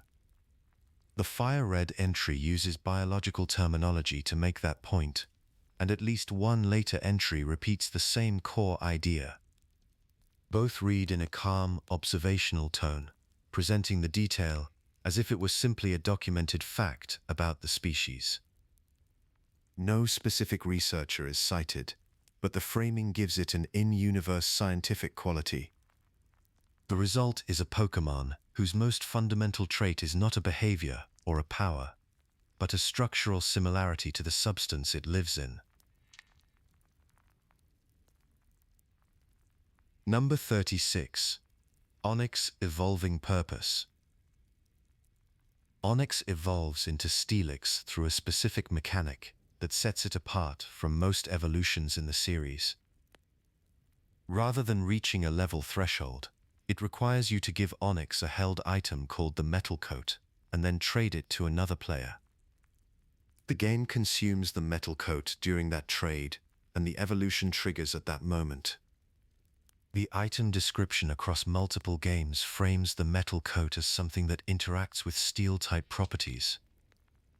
This specificity suggests the evolution is deliberate by design rather than incidental. You have to locate the item, attach it correctly, and coordinate a trade. The result is a Pokémon that looks and functions dramatically differently from what went in, which the Pokédex entries in Gold and Silver reinforce this by describing Steelix's body as having been compressed underground and become harder than any metal. That change is more than cosmetic. Steelix gains a steel typing that Onix never had, and the Pokédex leans hard into its durability. The Ruby entry says its body was hardened in the Earth's pressure and heat, while the Sapphire entry claims it is even harder than Diamond, adding that attacks barely leave scratches on it. The Sun entry pushes the point further, describing an iron body so tough it could withstand a direct hit from a jet plane. These are clearly exaggerations meant to convey toughness, but together they establish Steelix as a Pokémon built to absorb punishment rather than deal it. The entries also frame that hardness as something earned. Diamond describes a body made harder by living underground and being compressed by pressure over time, presenting resilience as an outcome of endurance, rather than a fixed trait. The anime echoes this, with Jasmine's Steelix in Nerves of Steelix, enduring Ash's attacks and pushing through with steady determination. Read that way, the evolution is less a power boost and more a quiet statement about what a Pokémon becomes after being shaped by pressure. Number 37. Venusaur's Solar Energy. Venusaur's flower is not just part of its appearance. Multiple Pokédex entries across different generations describe it as the primary organ through which Venusaur draws energy from sunlight. In the red and blue entries, the plant blooms while absorbing solar energy. Meanwhile, the gold and heart gold entries describe Venusaur spreading its broad petals to catch the sun's rays and fill its body with power. According to the silver entry, it can convert sunlight into energy and grows more powerful in summertime, when sunlight is stronger and longer. Notably, the fire red and leaf green entries highlight that Venusaur stays on the move to seek sunlight, emphasizing active behavior. Additionally, the crystal entry mentions that as Venusaur absorbs sunlight, its flower petals release a pleasant fragrance, connecting solar intake directly to a physical response in the flower itself. Number 38. Jolteon's static charge. Jolteon's electric ability starts at the cellular level. According to its Pokédex entries, its cells naturally emit weak electrical charges, and those charges don't simply dissipate. The Emerald Pokédex describes Jolteon concentrating those cell-generated charges to launch what it calls wicked thunderbolts, so the body itself is the starting point. The fur is where that charge gets amplified. Heart Gold and Soul Silver mention static electricity in Jolteon's fur, which is integral to its electrical abilities. Fire Red describes that when Jolteon's fur stands on end, it bristles like sharp needles that pierce foes. The Yellow Pokédex connects mood directly to charge output, noting that shifts in Jolteon's emotional state cause it to generate more power. The red and blue entries put a number on the result, 10,000 volts. Those same entries note that Jolteon accumulates negative ions from the atmosphere around it to generate that charge. Number 39. Golem's explosive rolling power.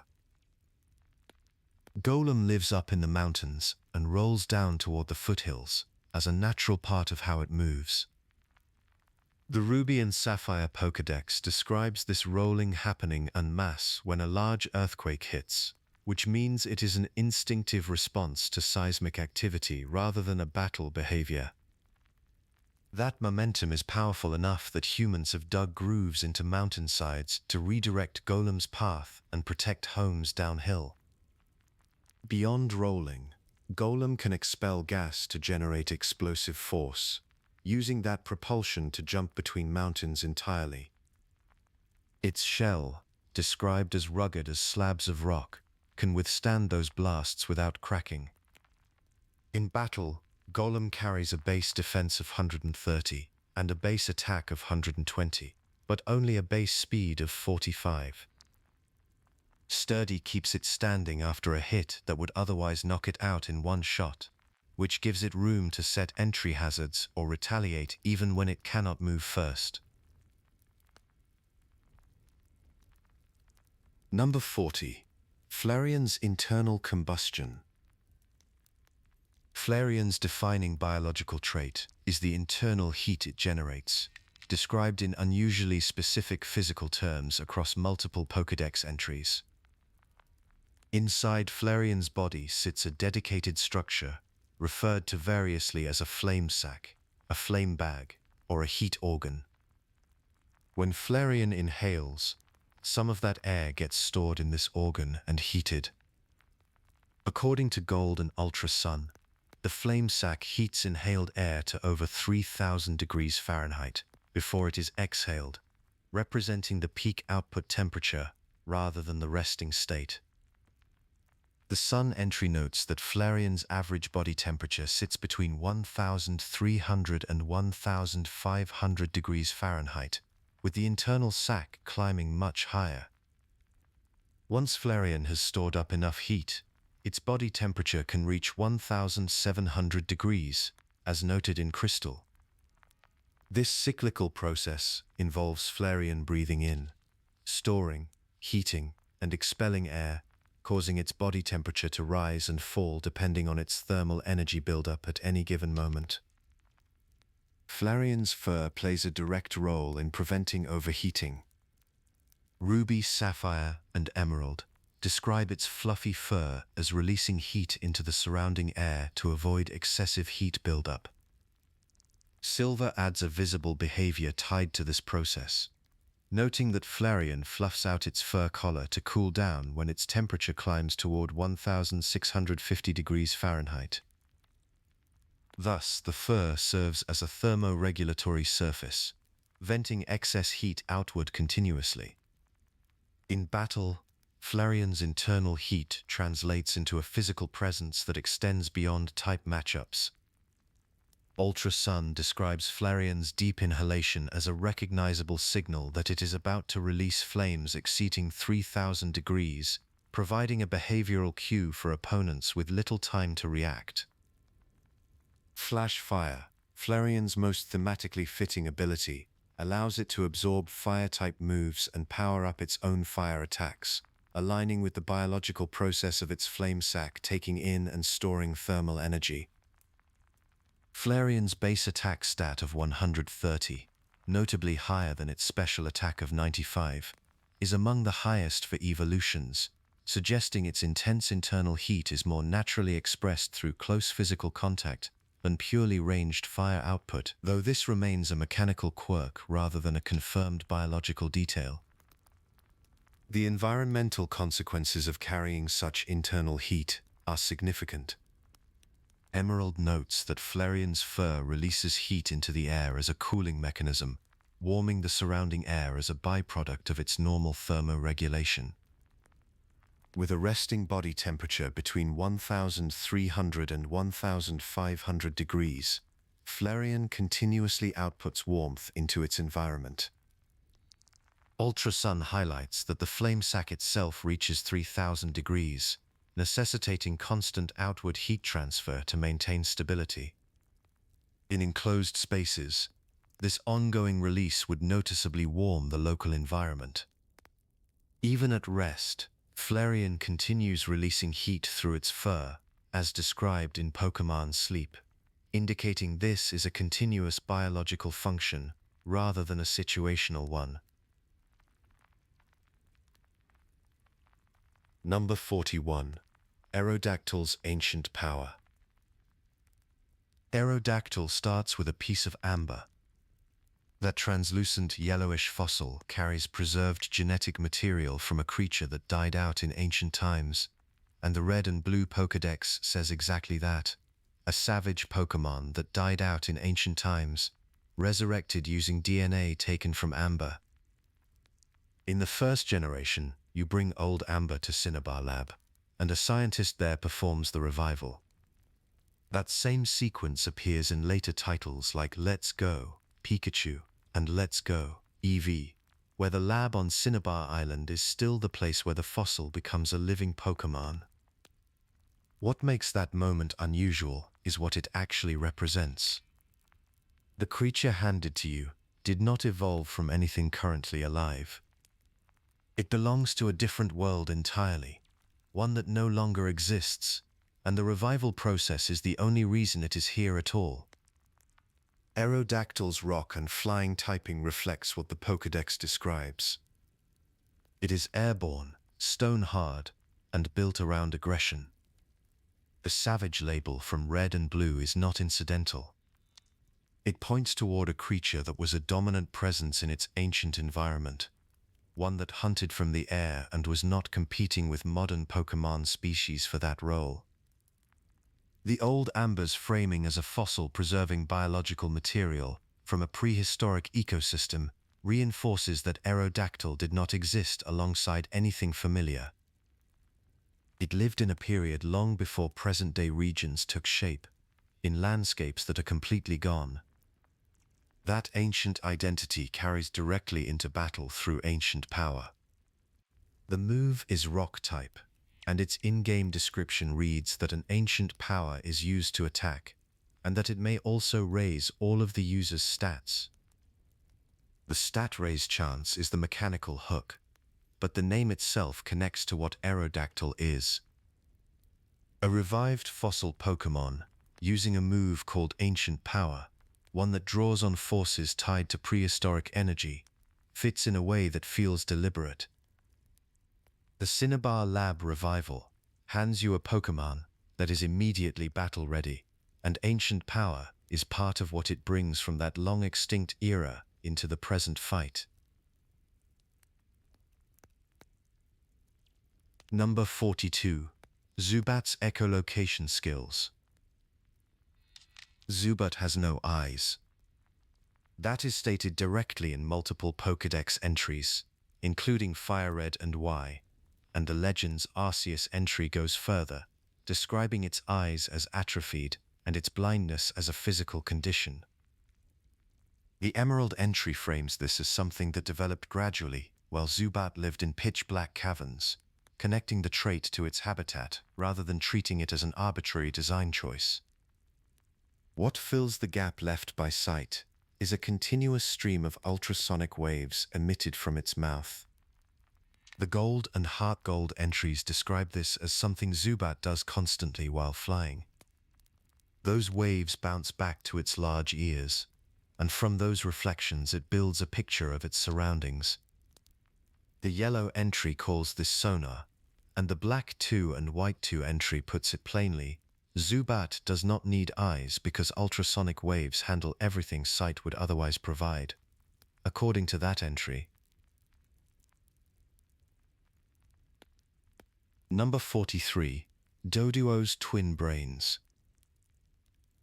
Doduo is a two-headed bird Pokémon, and each of those heads contains its own brain. The Sapphire Pokédex entry describes those two brains as completely identical, which sets the baseline for how this Pokémon's biology works. Most Doduo carry matched brains, but the Ruby entry notes that 1 in several million Doduo has 3 heads, indicating rare variations in their brain structure. What makes this setup interesting is how the two brains relate to each other. The Diamond, Pearl, and Platinum entries describe it directly. The brains appear to communicate emotions to each other through a telepathic connection. That phrasing matters because it implies each brain holds its own emotional state and then shares it across to the other, rather than both brains running a single shared experience. They are coordinating, not merging. That coordination shows up in how Doduo moves. Its wings are too short for real flight, so it runs instead, and the Gold entry explains that it steadies itself by alternately raising and lowering its two heads to balance. Both brains have to manage that rhythm together, and the payoff is speed. The Fire Red entry clocks Dodo running at a pace of over 60 miles per hour. The same two-headed structure also shapes its behavior. The Ruby entry states that its two heads never sleep at the same time, taking turns so that one can always keep watch for enemies, and other entries note that even while eating, one head stays alert. So the twin brain arrangement is not a cosmetic detail. It gives Doduo a body that is always half awake, always watching, and always ready to run. Number 44. Cubone's Skull Helmet Mystery. Cubone is classified as the lonely Pokémon, and that label comes through clearly in everything official sources say about it. The skull it wears on its head is that of its deceased mother. That phrasing appears in multiple Pokédex entries across different games, and it is always direct. The red and blue entries add that because Cubone never removes its skull helmet, no one has ever seen its real face. The helmet covers Cubone completely, and since it never comes off, it functions as a constant part of how Cubone exists in the world. No first-generation entry explicitly calls the skull protective armor, but the language of a helmet worn at all times carries that implication naturally.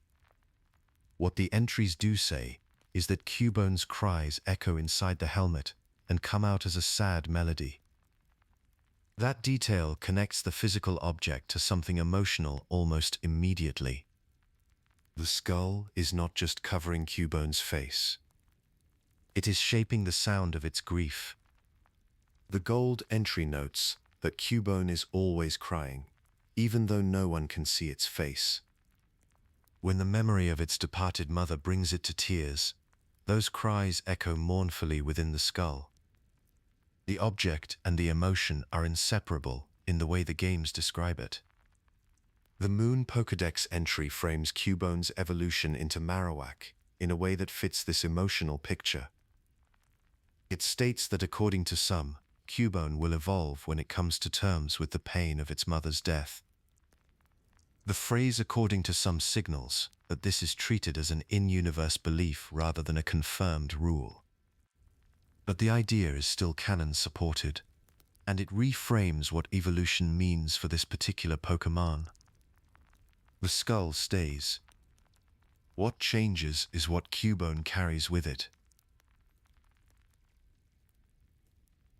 Number 45. Weezing's pollution power. Weezing is classified as the poison gas Pokémon, and that classification is not just a label. Its entire biology is built around toxic gases. The Ruby and Sapphire Pokédex entries describe it alternately shrinking and inflating its twin bodies to mix gases internally, and the more those gases mix, the more powerful the toxins become.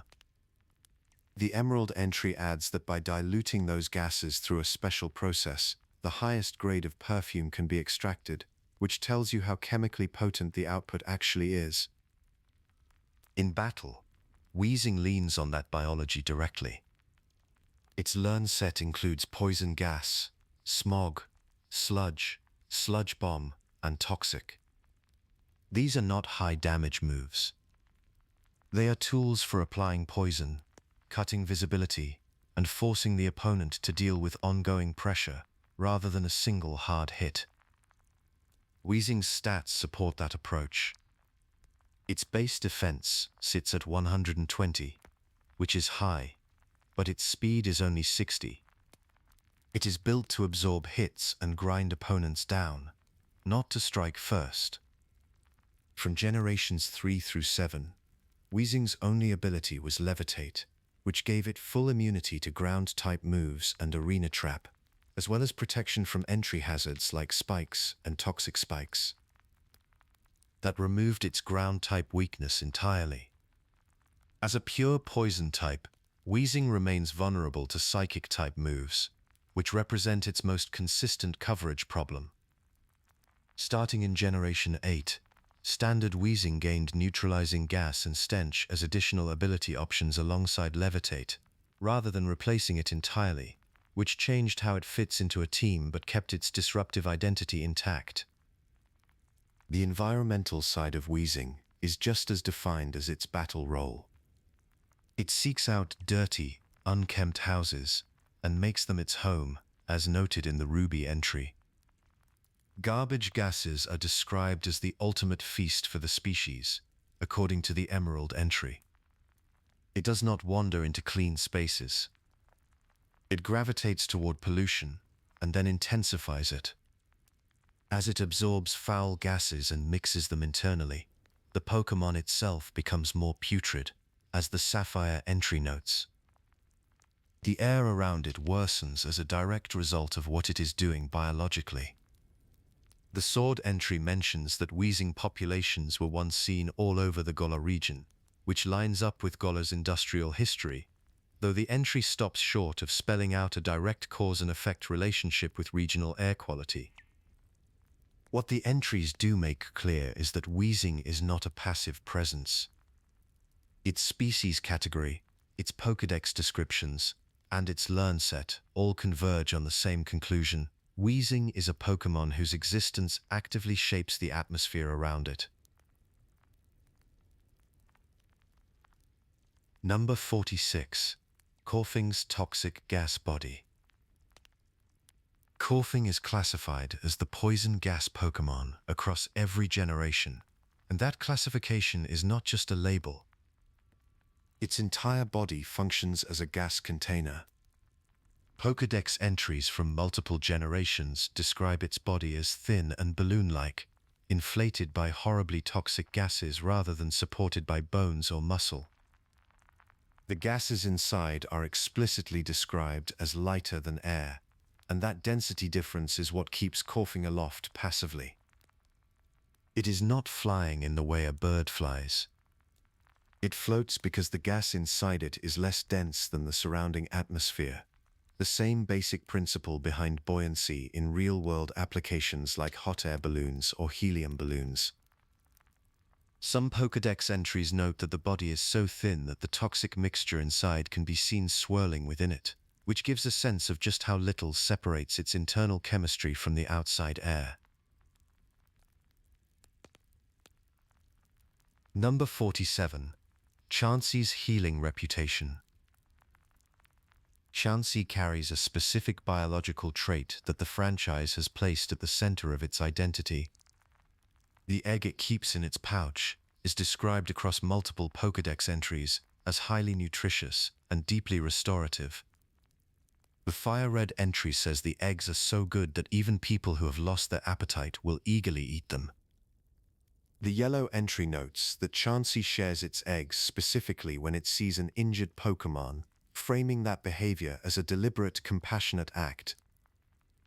Diamond goes further, stating that Chansey is said to deliver happiness, and that it shares its eggs with injured people out of compassion. Pearl adds a moral dimension, noting that Chansey won't share with those who have evil in their hearts. The egg sharing is presented as more than a passive biological function. Official language repeatedly frames it as an expression of Chansey's kindness. Number 48. Rhydon's groundbreaking role. Not every Pokémon that mattered most to the development of the franchise sits at the front of the Pokédex. Rhydon is one of the clearest examples of that. It carries Pokédex number 112, which puts it well into the middle of the original roster. But the story of where Rhydon actually sits in the history of the games is a different one, and it starts with how the creature was designed in the first place. Ken Sugimori's early design work on the franchise leaned heavily on two visual sources that were deeply familiar to Japanese audiences at the time. One was kaiju cinema, the tradition of giant, imposing monsters built for scale and physical menace. The other was prehistoric imagery, specifically the kind of large bipedal dinosaur that had been a fixture of natural history illustration and pop culture for decades. Rhydon pulls from both of those at once. It stands upright on two legs, which gives it a silhouette that reads as both ancient and imposing. Its body is covered in a rugged, armor-plated surface, layered and protective, rather than smooth or soft. The Pokédex entry in red and blue focuses on that tough body and its horn, which fits the overall design logic of something built to withstand and to strike. What that combination produces is a creature that feels grounded in something physical and real, even though it is entirely fictional. The battle sprite in the original games occupies more screen space than most early Pokémon, which reinforces that sense of mass and weight. When you look at the official Ken Sugimori artwork from the red and blue instruction manual, Rhydon reads as heavy in a way that a lot of the early roster does not. That quality, the sense that a Pokémon has actual size and presence, became part of the visual language for what a Pokémon could be. Rhydon was not the only large design in Generation 1, but its combination of bipedal posture, armored texture, and sheer bulk helped establish what that category of Pokémon looked like. The design origins are one part of the story. The technical history is another, and it is where Rhydon's position becomes genuinely unusual. In the original Red and Green games, every Pokémon species is stored in the game's code with a hidden numeric identifier called an internal index number. This is separate from the Pokédex number the player sees. The Pokédex number is the visible catalog order. The internal index number is how the game's program actually references each species in memory behind the scenes. Those two systems do not line up, and Rhydon sits at internal index number 1. That means it is the first valid species entry in the ROM's data structure, even though the player never sees it listed that way. One piece of evidence that makes this concrete is a quirk in how the original games handle invalid data.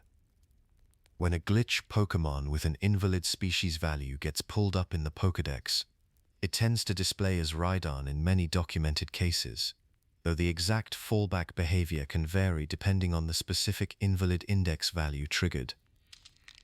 That happens because the game falls back on the first valid entry it can find, and that entry is Rhydon. It is not a deliberate design choice, so much as a side effect of where Rhydon sits in the data, but it does illustrate the point clearly. Rhydon's visual presence in the games extends beyond its own battles as well. The statues found inside several of Kanto's gyms in the original games use an overworld sprite that closely matches Rhydon's horned, upright silhouette.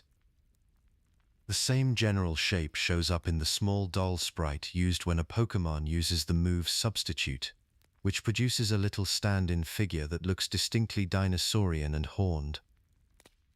Neither of these is labeled as Rhydon in the games, but the visual resemblance is close enough that the connection has been widely noted.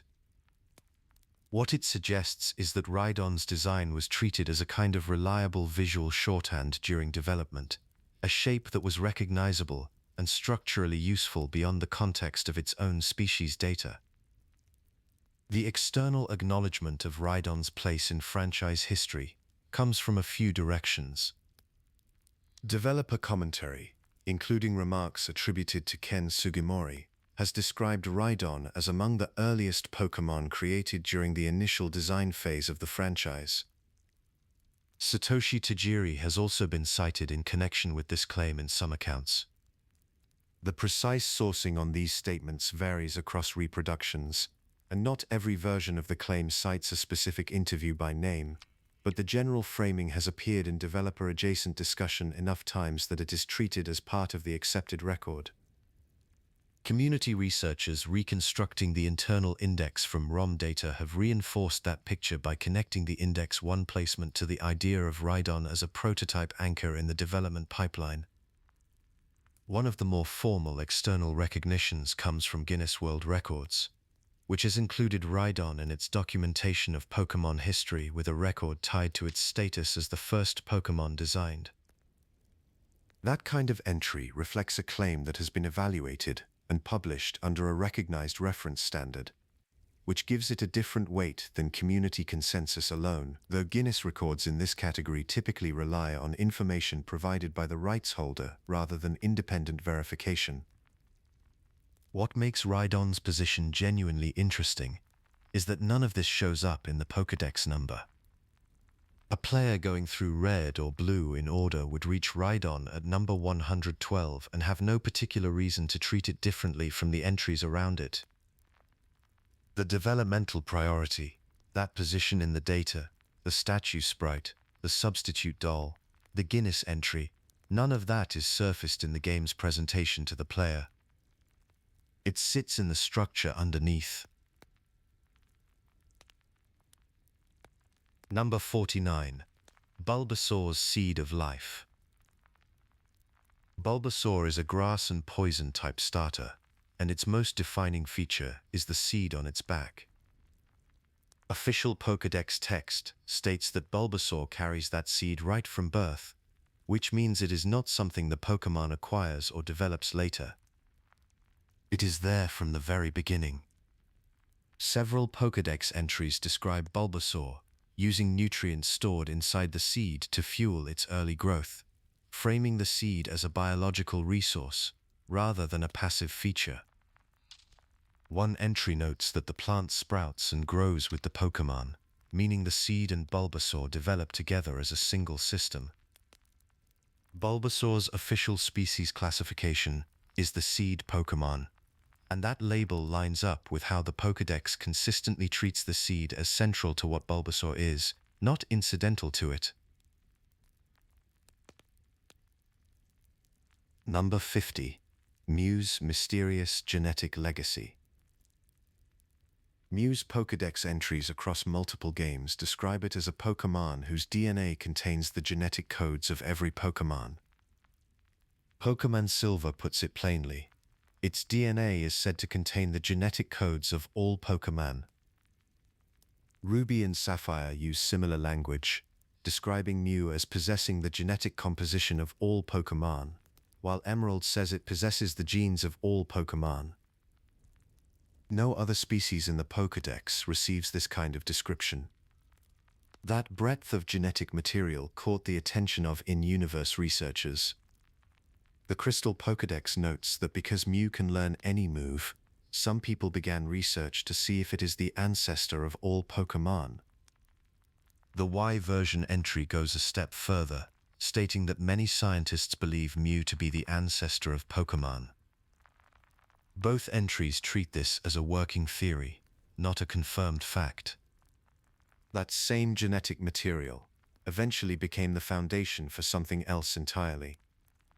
Mewtwo's Pokédex entries describe it as a Pokémon created by cloning and manipulating Mew's genes.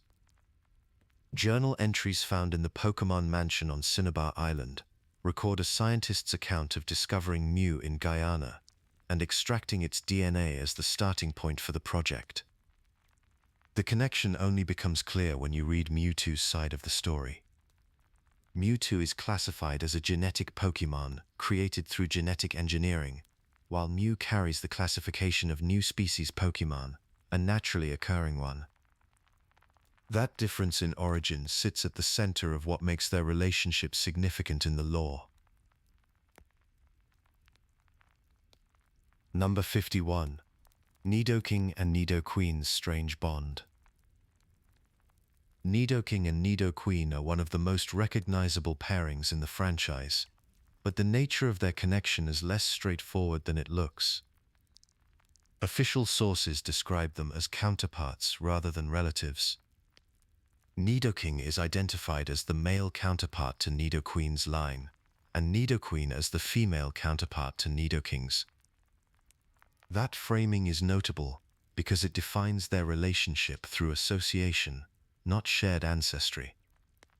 The clearest lore detail supporting this comes from the Omega Ruby and Alpha Sapphire Pokédex entry for Nidoking, which states that when it goes on a rampage and becomes impossible to control, it calms down in the presence of a Nidoqueen it has lived with for a long time. That wording matters. The calming effect is not described as instinctive. It depends on shared history, which means it develops rather than simply exists. Number 52. Moltres' Phoenix Myth. Moltres is one of the original legendary birds from the Kanto region, and its design pulls from one of the oldest mythological traditions humans have ever recorded. The phoenix concept shows up in ancient Egyptian, Greek, and Roman sources, and similar birds appear in Persian and other Near Eastern traditions as well. What makes that spread interesting is that some of these cultures had limited contact with one another, yet they all landed on a similar idea: a bird tied to fire, the sun, and cyclical renewal. The Egyptian Bennu bird, a heron-like figure whose name connects to rising or shining, is generally treated by scholars as the older precursor to the Greek phoenix.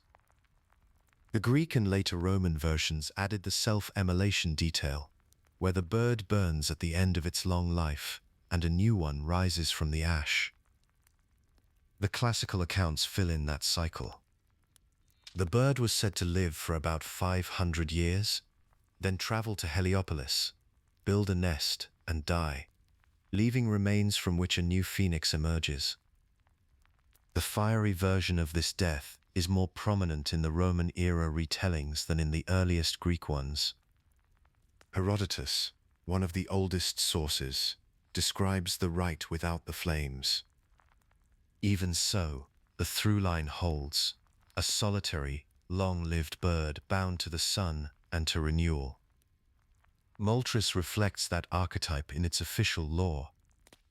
Its Pokédex entries call it the legendary bird of fire, and the gold entry adds that the pattering of its flaming wings heralds the coming of spring. That framing matters. It ties Moltres not to destruction, but to renewal, to the turning of the seasons, which is exactly the role the phoenix has always played. That symbolic weight gives Moltres an identity beyond its type or rarity. In late antiquity and early Christian thought, the phoenix became an allegory of resurrection and hope, and it was stamped on late Roman coinage as an emblem of the eternal city, giving it a protective role rather than only a rebirth symbol. Carrying a myth that old and that widespread, Moltres becomes something closer to a cultural artifact, a creature with a story older than the games themselves.